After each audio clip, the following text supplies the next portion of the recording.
ये है दुनिया के 3 ऐसे पक्षी जिसकी आवाज बिल्कुल ह्यूमन लाइफ से मिलती जुलती है। सबसे पहले स्क्रीमिंग पीहा, इसकी आवाज बिल्कुल पुलिस सायरन जैसे लगती है।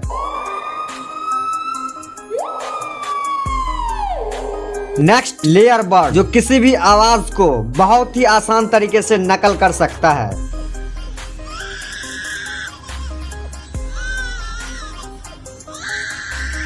नेक्स्ट ऑस्ट्रेलियन मस्टर्ड, जब अपना मुंह खोलता है तो बिल्कुल किसी लायन की तरह दहाड़ता है।